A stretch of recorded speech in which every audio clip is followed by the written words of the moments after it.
नमस्कार प्यारे बच्चों, कैसे हैं आप सभी। उम्मीद करता हूं सभी स्वस्थ होंगे, ठीक होंगे, आपकी पढ़ाई भी सुचारू रूप से चल रही होगी। प्यारे बच्चों, अपठित गद्यांश हम लोगों ने पढ़ लिया था। उम्मीद करता हूं समझ में आ गया होगा। और जो अपठित गद्यांश था वो हमारा 10 नंबर का आएगा एग्जाम में। और जो अपठित पद्यांश है जो आज इस सेशन में हम लोग पढ़ेंगे प्यारे बच्चों, ठीक है, वह होगा हमारा 5 मार्क्स का। कितने मार्क्स का होगा? 5 मार्क्स का। ध्यान रखना, टोटल जो अपठित होगा, अपठित की बात कर रहा हूँ, टोटल हमारे 15 मार्क्स क्या होगा, जिसमें से हम लोग चर्चा करें तो 10 मार्क्स का तो क्या होगा, हमारा गद्यांश होगा जो अपठित होगा, जो हम लोगों ने पढ़ लिया है, आप लोगों को समझ में भी आ गया होगा। और 5 नंबर का जो आएगा वो पद्यांश आएगा, वह आज हम इस सेशन में करेंगे। अब देखो, गद्यांश को तो हम लोग आराम से धीरे धीरे पढ़ ले तो समझ में आ जाता है, लेकिन पद्यांश में क्या होता है कि दिक्कत ये आती है यार, हमें एक एक शब्द का अर्थ नहीं पता हुआ तो फिर हम लोग क्या करेंगे। तो जो ट्रिक्स मैं बता रहा हूँ ना, बस उसको ध्यान से सुनना है और बढ़ते जाना है, आराम से सभी क्वेश्चंस का आंसर आपको प्राप्त हो जाएगा। लेकिन थोड़ा सा अपना दिमाग थोड़ा हट करके प्रयोग में करना है। जैसे कि मैं कहूँ, कुछ समानार्थी शब्दों का ज्ञान होना चाहिए, कुछ पर्यायवाची शब्दों का ज्ञान होना चाहिए, कुछ विलोम शब्दों का ज्ञान होना चाहिए हम लोगों को, कुछ शब्दों का थोड़ा बहुत अर्थ, यानी कि 100 में से कोई 30-40 शब्दों का अर्थ, यानी 30% शब्दों का हमें अर्थ पता होना चाहिए। यह सब यदि हमें पता हुआ प्यारे बच्चों, तो हम लोग अपठित पद्यांश के सभी क्वेश्चंस का आंसर इजी वे में, बिल्कुल सरल तरीके से हम लोग दे सकते हैं। ठीक है, तो जल्दी से आ जाओ, सेशन से जुड़ जाओ, क्योंकि अपठित पद्यांश के बारे में हम लोग चर्चा करेंगे। तो आगे सभी एक बार कमेंट करके मुझे बता भी दो आगे। वेरी गुड, चलो हम लोग अब शुरुआत कर लेते हैं। तो प्यारे बच्चों, अपठित पद को हल करने के सामान्य निर्देश क्या क्या है, मैं वैसे बता देता हूं, आप लोग इसे पढ़ लीजिएगा। कोई भी पद्यांश आ जाए, चाहे गद्यांश हो चाहे पद्यांश हो, दोनों में समान बातें हैं, कोई अलग बात नहीं है। किसी भी पद्यांश को कम से कम हमें 2 या 3 बार पढ़ना चाहिए। मैं तो ये कहता हूँ ट्रिक्स में, जैसे मैंने गद्यांश में बताया था कि आप लोग पहले क्वेश्चंस को पढ़ो, उसके विकल्प सहित आप लोग सब कुछ पढ़ डालो, उनके पढ़ने के बाद फिर पद्यांश को पढ़ो। या जो मैंने एक तरीका और अच्छा सा बताया था, पहले पद्यांश को पढ़ो एक बार आराम से, पढ़ लिया इसे, चलो गुरुजी एक बार पढ़ लिया, उसके बाद क्वेश्चंस है ना जितने भी, उन सब के विकल्प सहित, यानी कि ऑप्शन सहित पढ़ डालो, पढ़ डाला। अब उसके बाद वापस से कहाँ जाओ, पद्यांश को एक बार इसे अगेन दोबारा से पढ़ो इसको, फिर आप लोग यहाँ एक एक क्वेश्चंस को हल कर सकते हो आराम से।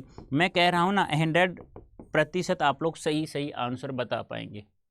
तो क्या करेंगे, पहले पद्यांश को पढ़ेंगे, या गद्यांश पद्यांश दोनों की समान बातें हैं, पहले पद्यांश को पढ़ेंगे आराम से इजी वे में, उसके बाद बिना क्वेश्चंस को हल किए हुए क्वेश्चंस पढ़ेंगे, उसके विकल्प पढ़ेंगे। ठीक है, अब वापस से हमें पद्यांश पढ़ना है आराम से एक बार और, फिर हमें एक एक क्वेश्चंस को पढ़ना है और उसका आंसर हमें देना है। 101% आप लोग सही आंसर देंगे।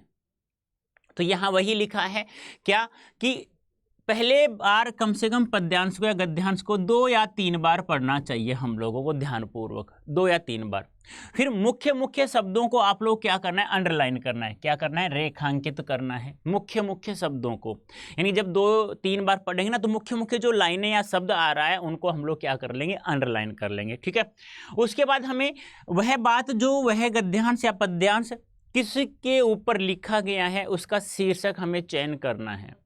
अब शीर्षक क्या तो हमें प्राय लगभग प्रारंभ में मिल जाता है, या हमें कभी कभी अंत में मिल जाता है, कभी कभी पूरे पद्यांश का जो केंद्रीय भाव होता है तो मध्य में भी हमें प्राप्त हो सकता है। कहाँ, मध्य में भी प्राप्त हो सकता है, लेकिन सामान्यतया प्रारंभ में और अंत में हमें पद्यांश या गद्यांश दोनों का शीर्षक प्राप्त हो जाता है कि यह जो पद्यांश या गद्यांश है किस बात के ऊपर लिखा गया है। बस 3 बातें ध्यान रखना है। क्या ये बातें ध्यान नहीं रखनी है तो क्या मैंने क्या बताया, ध्यान से सुनना एक बार वापस से। गद्यांश हो या पद्यांश एक बार पढ़ेंगे आराम से, जल्दी नहीं, फटाफट नहीं, रेलगाड़ी की तरह नहीं पढ़नी है हमें जैसे पैदल धीरे धीरे चाल चलते हैं ना, कछुए की चाल से हमें उसे पढ़ना है। ठीक है, हाँ, क्योंकि कछुए की चाल से पढ़ोगे ना आप लोग तो वो हमें समझ में आता हुआ चला जाएगा। जैसे आप लोग फिल्मों में देखते हो ना, धीरे धीरे जब हम लोग किसी से प्यार करते हैं तो धीरे धीरे प्यार बढ़ता है, ऐसे नहीं कि एकदम से ही बढ़ जाता है वो, और जो एकदम से बढ़ता है वो धड़ाम से नीचे गिरता भी है। तो आप लोगों को समझ में नहीं आएगा वो क्या फ़ायदा फिर उसे। तो कछुए की चाल से पढ़ेंगे आप लोग धीरे धीरे। उसके बाद सभी क्वेश्चंस को विकल्प सहित पढ़ेंगे आप लोग, ठीक है। उसके बाद हमें फिर वापस से उस गद्यांश या पद्यांश को पढ़ना है। फिर हमें एक एक क्वेश्चंस को आराम से विकल्प सहित पढ़ो और आंसर देते जाइए। आराम से आप लोग क्वेश्चंस का आंसर दे सकते हैं। ये जो है ये आप लोग पढ़ लीजिएगा, मुझे इसमें पढ़ाने का कोई मतलब समय ही खराब होगा, मैंने जो बताया वो ध्यान आपको रखना है, ठीक है। नेक्स्ट, अब हमारे आते हैं क्वेश्चंस, ये सॉरी पद्यांश पढ़ते हैं हम लोग। पूर्व चलने के बटोही बाट की पहचान कर ले, है निश्चित किस जगह पर सरित गिरी गहवर मिलेंगे। है निश्चित किस जगह पर बाग वन सुंदर मिलेंगे, किस जगह यात्रा खत्म हो जाएगी यह भी अनिश्चित है। अनिश्चित कब सुमन कब कंटकों के सर मिलेंगे, कौन सहसा छू जाएंगे मिलेंगे कौन सहसा। आ पड़े कुछ भी रुकेगा तूने ऐसी आन कर ले, पूर्व चलने के बटोई बाट की पहचान कर ले, ठीक है। अब इसे कैसे पढ़ेंगे, मैंने पढ़ा ऐसे नहीं पढ़ना है, ऐसे पढ़ना है। पूर्व चलने के बटोई यानी पूर्व यानी पहले, ऐसे एक एक शब्द का तो अर्थ चलने यानी चलना, बटोई यानी राहगीर यानी पथिक जिसे कहते हैं, राहगीर जो रास्ते में चलने वाला हो, जिसे यात्री भी कह सकते हैं, जिसे हम लोग पथिक भी कह सकते हैं ना। बाट की पहचान कर लेनी, चलने से पहले बाट यानी रास्ता, ये तो आप लोग भी पहचानते हैं, इन बाट या रास्ता, इन रास्ते की पहचान कर ले। यानी कि आप लोग, यानी कि मान लो आप लोग किसी भी, आपको उद्देश्य आईएएस, पहले सबसे पहले हम लोग उसके बारे में पहचानेंगे कि क्या है उसका सिलेबस, क्या है, कैसे चलना होगा, कैसे हमें बिना सोचे समझे हम लोग पता ही नहीं चला सिलेबस क्या है, क्या क्या पढ़ना पड़ेगा, कितना पढ़ना पड़ेगा, उससे पहले हम लोग कूद पढ़ते हैं उसमें, उस रास्ते पर चल देते हैं, तो बाद में क्या है मुसीबत ही मुसीबत आती है। तो वही कह रहा है कवि कि हे यात्री, चलने से पहले उस रास्ते की तो अच्छे से पहचान कर ले। अरे दोस्तों, आप कोई भी उद्देश्य ले रहे हो, पहले उसके बारे में सोचो समझो अच्छे से, देखो उन्हें कितना पढ़ना पड़ेगा, कितना पैसा चाहिएगा, और क्या क्या हमें सब्जेक्ट पढ़ने पड़ेंगे। जैसे मेरे जैसे को इंग्लिश समझ में नहीं आती, मैं कह दूं कि मैं तो आईएएस बनूंगा, अब अंग्रेजी क्या खगड़े ना, वो सॉरी ABCD मुझे ना आए, तो फिर मैं क्या करूंगा, कुछ नहीं कर सकता ना। तो सबसे पहले हमें उस रास्ते की, जिस रास्ते पे हम लोग जा रहे हैं प्यारे बच्चों, उसकी हमें क्या करना चाहिए, अच्छे से पहचान करनी चाहिए। अब देखो क्या है अनिश्चित किस जगह पर, यानी कि किसी जगह पर भी तुम्हें निश्चितता नहीं है, क्या सरित गिरी गहवर मिलेंगी, मतलब कहने का कौन कौन तुम्हें रास्ते मिलेगा, सरित यानी नदी, गिरी यानी पर्वत, गहवर यानी वन, यानी तुम्हें नहीं पता कि क्या क्या वहां पर मिलेगा। अब जैसे मैंने तो अर्थ बता दिए, तुम्हें नहीं पता, लेकिन सब कुछ अनिश्चित है, तुम्हें नहीं पता उस रास्ते से, जिस रास्ते से तुम जाओगे उसमें तुम्हें क्या क्या कठिनाइयाँ आएंगी। कुछ निश्चित है क्या, नहीं है निश्चित।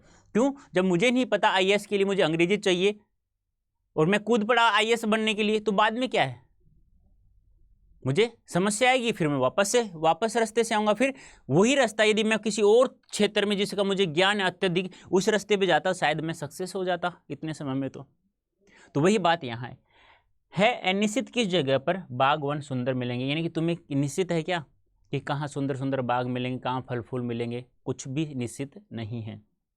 किस जगह पर यात्रा खत्म हो जाएगी, यह भी अनिश्चित है, यानी कि तुम्हें यह भी नहीं पता कि मेरी यात्रा कहाँ खत्म होगी, यह भी तुम्हारे लिए क्या है, निश्चित है। इसलिए कवि कहता है कि तू चलने से पहले जिस भी रास्ते से जा रहा है उसको अच्छे से तू पहचान ले, जान ले कि उस रास्ते में मुझे कौन कौन मिलेगा, कौन कौन सी समस्या आएगी, यदि ये समस्या आएगी तो मुझे क्या करना होगा, उसका समाधान के लिए सब कुछ तुझे पता होना चाहिए।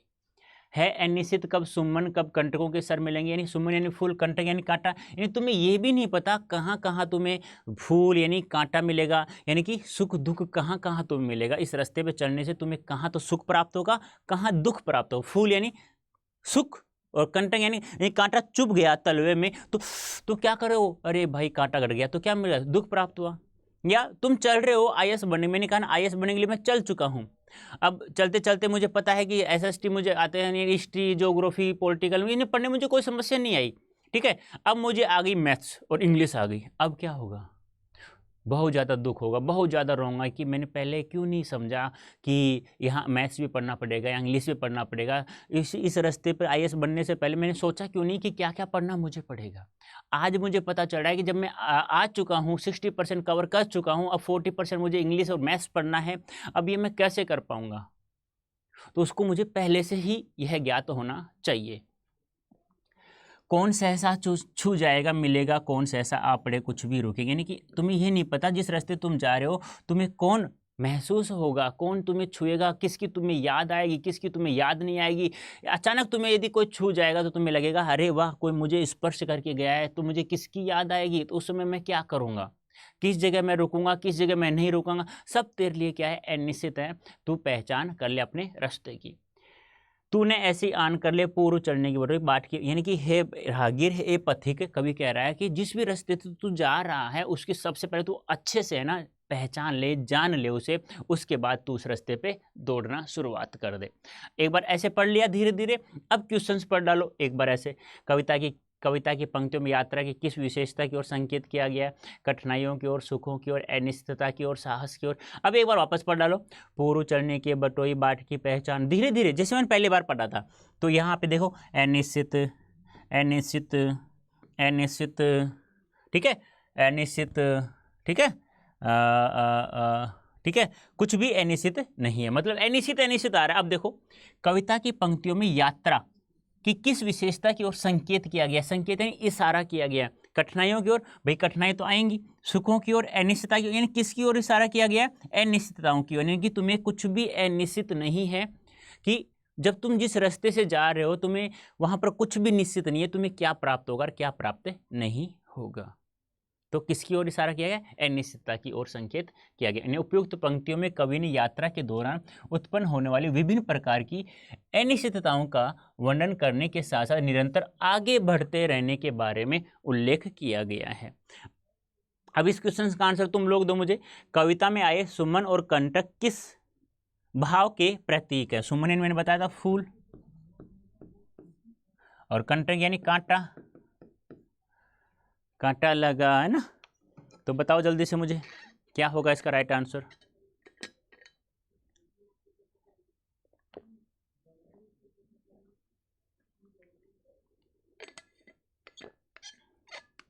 बताइए, प्रतीक बताना है, सीधा सीधा अर्थ नहीं बताना। सीधा सीधा अर्थ तो मैंने बता दिया, फूल और कंटक, फूल और कांटे तो आए गए, लेकिन फूल यानी कि जिस रास्ते से तू जा रहा है तुझे पता है क्या क्या तुझे कौन कौन से सुख, यानी कब सुख मिलेगा कब दुख प्राप्त होगा, नहीं पता ना। कौन तुझे मिल जाएगा सहसा तेरी हृदय से कोई छुआ, अचानक तुझे छू करके चला जाएगा, तेरे हृदय को, दिल को किसी ने सितार को, उन तारों को छू करके कोई निकल गया तो तुझे दुख होगा। तो उस रास्ते की तू क्या कर ले, पहचान कर ले। तो क्या है, दुख और सुख का प्रतीक है। फूल है, सुमन है, वह सुख का, और दुख है, कांटा है, वह दुख का क्या है, प्रतीक है। ठीक है, नेक्स्ट। प्रस्तुत कविता में सुमन और कंटक सुख दुख के प्रतीक हैं। मनुष्य के जीवन में दुख और सुख के कई क्षण आते हैं जिनसे मनुष्य सीख लेकर प्रगतिशीलता और धैर्य के साथ नियमित रूप से आगे बढ़ने का क्रम जारी रखता है। यदि आप लोगों को कहीं पर असफलता प्राप्त भी हो जाती है, पर धैर्य नहीं हारना चाहिए, धैर्य होना चाहिए। ये धैर्य कूट कूट कर भरा होना चाहिए। यदि धैर्य कूट कूट कर भरा होगा ना प्यारे बच्चों, तो आप जहां आपने असफलता प्राप्त किए ना, नेक्स्ट टाइम में उसी में तुम्हें सफलता प्राप्त होगी 101%। ठीक है, हाँ। आगे है, कविता की पंक्तियों में कवि व्यक्ति को किस बात की प्रेरणा दे रहा है, यानी कि इस कविता में पंक्तियों में कवि ने व्यक्ति को किस बात की प्रेरणा दे रहा है। प्रत्येक स्थिति में साहस दिखाने की, पर्वतों को देखकर न डरने की, गहरी नदियों से न डरने की, प्रत्येक स्थिति में आगे बढ़ने की। बताइए जल्दी से क्या होगा राइट आंसर। बता सकते हैं मुझे क्या होगा राइट आंसर प्यारे बच्चों।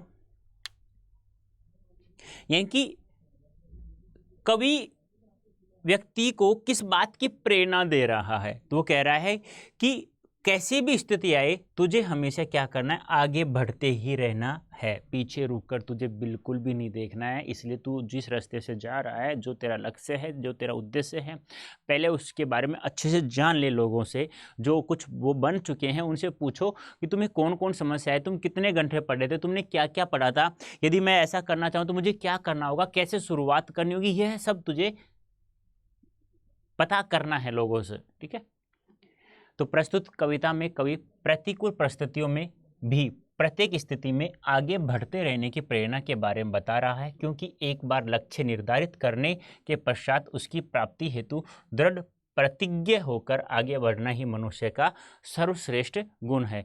चल दिया तो चल दिया, समस्या आ रही है तो उसका समाधान करो। बार बार मैं यही कहता हूँ, कहते हैं ना जीवन में समस्याएं आना यह तो जीवन का एक हिस्सा है। उन समस्याओं का समाधान कर देना वह हमारी एक क्या है, कला है। तो एक कला होनी चाहिए आप लोगों में प्रत्येक स्थिति से सामना करने की। इस जीवन यात्रा में क्या है, कुछ भी निश्चित नहीं है, सब कुछ निश्चित है, सब और मुश्किलें हैं, सब और सुख हैं। यानी कि इस जीवन यात्रा में क्या है, सब कुछ निश्चित है क्या, नहीं, अनिश्चित है। तो कुछ भी निश्चित नहीं है, उसे ये भी नहीं पता कौन मिलेगा कौन नहीं मिलेगा, कहाँ सुख मिलेगा कहाँ दुख मिलेगा, कहाँ मुझे कौन मिल जाएगा कौन मिलेगा, हमें कुछ भी नहीं पता है। तो सब कुछ क्या है, निश्चित नहीं है। प्रस्तुत कविता में जीवन यात्रा के बारे में उल्लेख किया गया है। मनुष्य की जीवन यात्रा में कुछ भी निश्चित नहीं है, क्योंकि जीवन में परिस्थितियां कब बदल जाएं कुछ भी नहीं कहा जा सकता। इन विपरीत परिस्थितियों का सामना करने के लिए कविता में सार्थक जीवन के निर्माण पर बल दिया गया है। नेक्स्ट है प्यारे बच्चों, नीचे दिए गए शब्दों में सरित का समानार्थी शब्द कौन सा नहीं है। सरित यानी क्या होता है, नदी। ठीक है, तो बताओ कौन सा, नदी, नद नहीं है नदी। ठीक है, कौन सा शब्द समानार्थी नहीं है, तटिनी, जयमाला, नदी या प्रवाह। यानी कि कहने का था, आज यहां से क्वेश्चन ऐसे भी दे सकता है कि बेमेल शब्द छांटिए। बेमेल क्या होता है, तीन एक शब्द के पर्यायवाची तीन एक जैसे हैं जिनका समान अर्थ होता है, एक का अलग है जो मेल नहीं खाता। देखो बे यानी बिना, यानी या नहीं, मेल यानी मेल, यानी जो मेल नहीं खाता है उसके बारे में हमें चर्चा करनी है, उसके बारे में बताना है। तो क्या तटिनी, जयमाला, नदी ये तो क्या है, सरित के पर्यायवाची हैं, लेकिन प्रवाह इसका पर्यायवाची नहीं है। तो बोलो कितना समझ में आया, आ गया? आ गया हो तो नेक्स्ट पद्यांश में मैं चलो, आप लोग पढ़ेंगे जैसा मैंने ये समझाया वैसे आप लोग पढ़ेंगे, फिर हमें एक एक क्वेश्चन का आंसर देना है। चलो ठीक है। दूसरा है, सदियों की ठंडी बुझी राख सुगबुगा उठी है, मिट्टी सोने का ताज पहन इठलाती है, दो राह है समय के रथ पर घर घर नाद सुनो, सिंहासन काली करो कि जनता आती है, जनता हाँ मिट्टी के अबोध मूर्तें वही, जाड़े पाले की कसक सदा सहने वाली, अब अंग अंग में लगे सांप हो चूस रहे, तभी भी न कभी मुँह खोल दर्द कहने वाली। तो ये छोटा सा है, इसको आप लोग जैसे मैंने वो पहली कविता पढ़ी थी ना, एक बार स्टार्ट में पद्यांश पढ़ा था समझते हुए एक एक शब्द का अर्थ, वैसे ही आप लोग इसे पढ़े। आपके पास 2 मिनट हैं, उसके बाद मैं चर्चा करूँगा। जल्दी से पढ़ लें आप लोग इसे के बारे में, फिर मैं चर्चा करता हूँ आपसे।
पढ़ लिया होगा।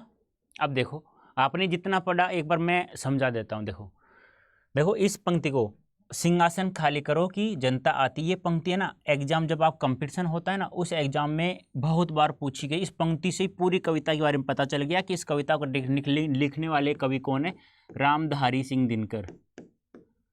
रामधारी सिंह दिनकर, यदि ऐसा पता चल जाए तो बहुत अच्छी बात है। ठीक है। अब देखो, सदियों की ठंडी बुझी राख सुगबुगा उठी है, मिट्टी सोने का ताज पहन इठलाती है। यानी कि ये किसका है? ये उस समय का है जब हम लोग स्वतंत्र नहीं हुए थे। देखो, सिंहासन खाली करो कि जनता आती है, यानी कि उसका है जब राजतंत्र था, लोकतंत्र नहीं था, जब हम लोग अंग्रेजों के गुलाम थे, उसके बारे में लिखा हुआ है। तो क्या कह रहे हैं कि सदियों की ठंडी बुझी राख सुगबुगा, यानी कि पहले से हम लोग मरे हुए थे, हम लोग ठंडे पड़े हुए थे, अंग्रेजों हमारा शोषण कर रहे थे। यानी कि शोषित और शोषक दो वर्ग होते हैं ना, तो शोषक वर्ग शोषितों का क्या कर रहा था? शोषण कर रहा था। तो उस समय है कि अब वो जग चुके हैं, यानी कि हमारे जैसे लोग हैं, आम आदमी, वो अब उठ चुके हैं, अब उन्होंने कुछ बोलना या कुछ कार्य करना शुरुआत किया है। मिट्टी सोने का ताज पहन इठलाती है, यानी कि हमारी देश है ना, सोने की चिड़िया पहले कहा जाता था। तो मिट्टी है सोने की, अब वो क्या कर रही है? यानी सोने की चीज़ होगी, वो घमंड तो करेगी ना अपने आप। तो अपने आप में भारत देश को घमंड है, क्योंकि प्रत्येक सोने की चिड़िया कहने वाला देश, प्रत्येक इंसान मेहनत करने वाला देश, तो सोने की चिड़िया तो कहलाएगा। यानी कि अलग अलग धर्मों के, अलग अलग जातियों के लोग रहते हुए भी सभी के लिए समान रूप से नियम बने हुए हैं, कभी भी एक दूसरे लड़ाई झगड़े इस प्रकार कुछ भी नहीं करते। दो राह है समय के रथ पर, धर धर नाद सुनो, घर घर नहीं है, धर धर नाद सुनो, या घर घर है, धर धर भी घर घर सही है वैसे देखे तो। रथ का घर घर करता हुआ नाद सुनो, यानी नाद यानी आवाज, आवाज या ध्वनि जिसे हम लोग कहते हैं। यानी कि जब जब दो इस रास्ते से रथ जाता है, तो रथ जाने का मतलब समय बदल रहा है। समय बदलेगा तो क्या होगी? लोगों में आवाज आएगी स्वतंत्रता, यानी कि राजतंत्र को खत्म करने की, राजतंत्र के ऊपर लोकतंत्र आने का एक नाद गूंज बिगुल बज चुका है। सिंहासन खाली करो, जनता आती है, यानी कि भाई अब सिंहासन खाली कर दो अंग्रेजों, इस देश से को आप छोड़ करके भाग जाओ, वरना हमारी जो जनता है वो जाग चुकी है। अब हमने युद्ध का नाद बजा दिया है, अब तुम ये सिंहासन हमारा खाली कर दो, क्योंकि हमारी जनता अब उठ चुकी है, वह बैठेगी अपन जनता। हाँ, मिट्टी के अबोध मूर्तें वही, यानी कि पहले क्या थे, हम लोग समझते नहीं थे किसी चीज़ के बारे में, हम वो समझने लग गए हैं। जाडे पाले की कसक सदा रहने वाली, अब अंग अंग में लगे सांप हो चूस रहे, तभी भी न कभी मुँह खोल दर्द कहने वाली। कहने का तात्पर्य यहाँ क्या कह रहे हैं कि एक शोषक, मैंने बताया दो वर्ग होते हैं, एक तो शोषक वर्ग होता है, एक शोषित वर्ग होता है।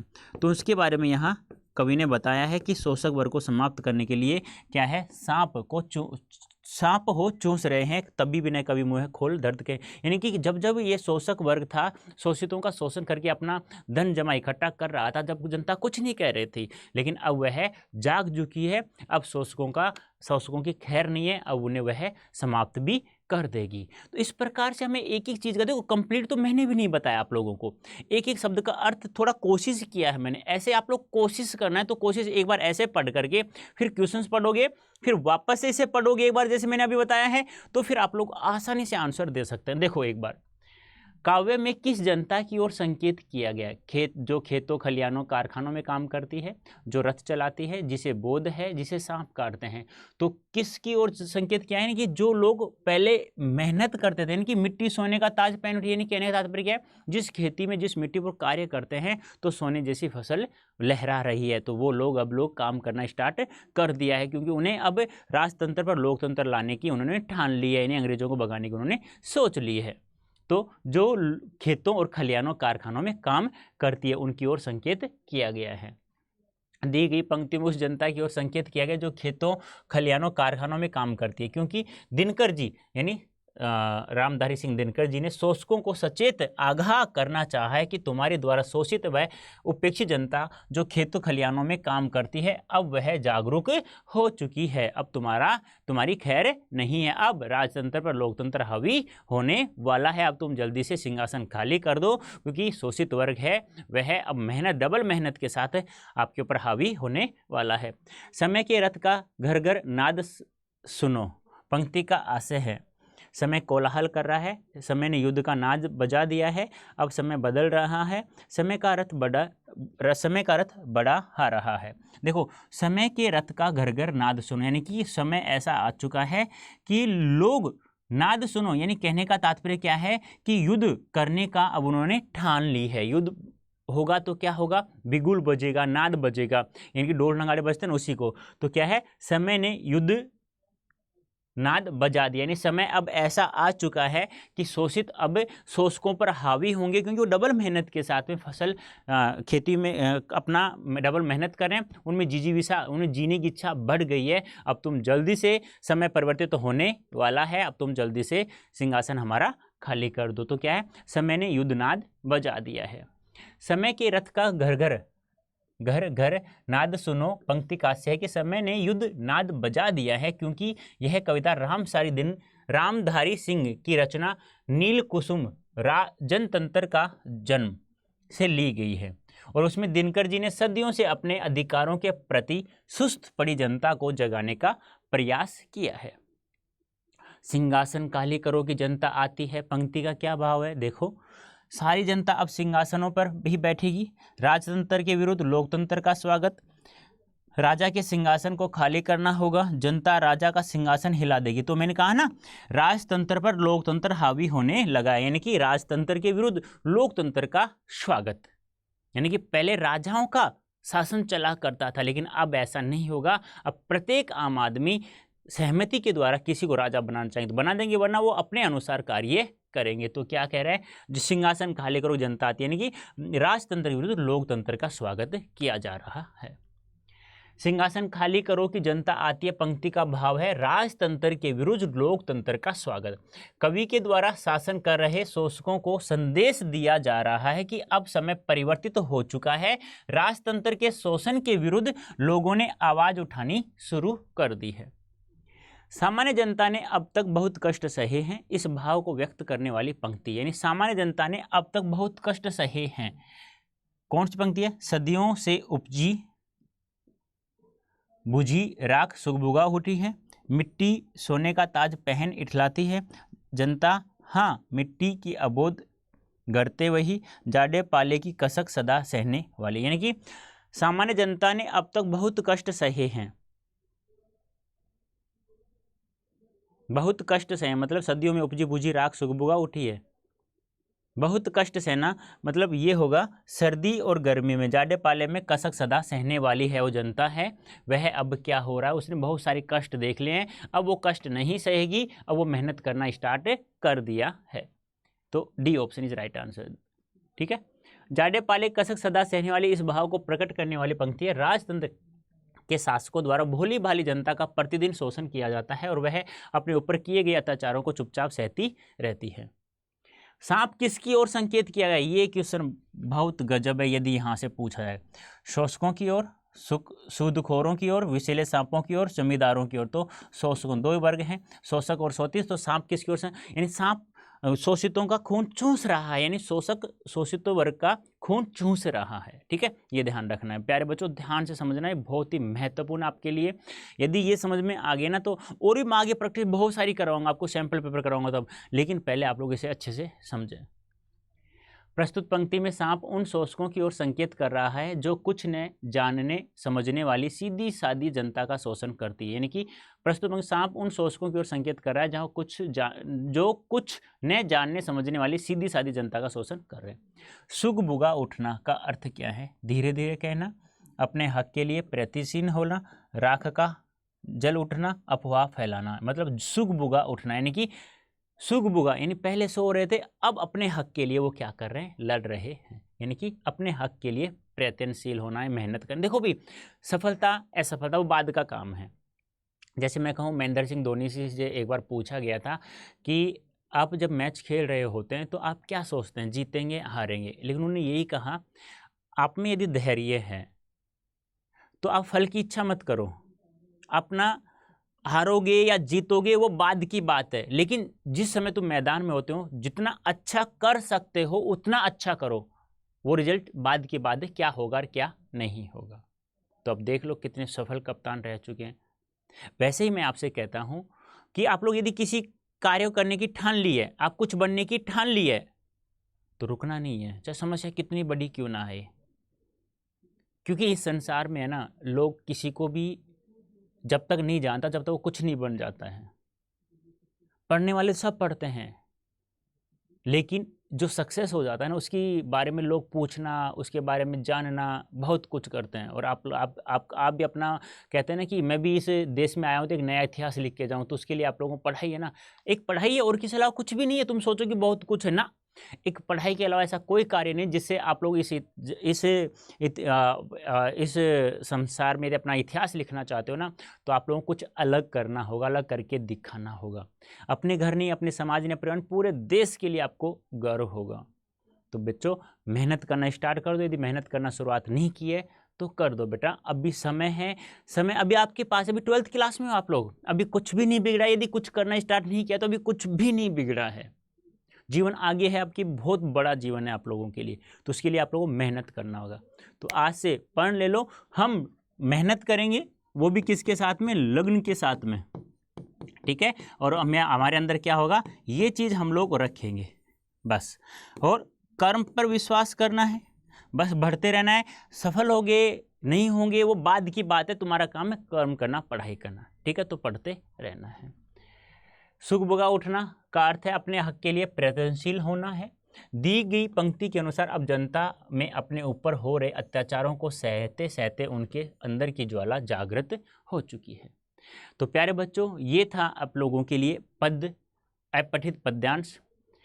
उम्मीद करता हूँ आप लोगों को समझ में आ गया होगा। मुझे एक बार कमेंट करके अवश्य बताओ कि हाँ सर, अब हम पद्यांश कर सकते हैं, सभी क्वेश्चंस के आंसर दे सकते हैं। प्रत्येक शब्द का अर्थ जानना जरूरी नहीं है। यदि आप 30% शब्दों का भी अर्थ जानते हैं तो आप लोग आसानी से प्रत्येक क्वेश्चंस को हल कर सकते हैं, क्योंकि सभी क्वेश्चंस का आंसर उसी पद्यांश में, उसी गद्यांश में होता है प्यारे बच्चों। तो प्यारे बच्चों, अभी के लिए इतना ही। धन्यवाद, थैंक यू सो मच।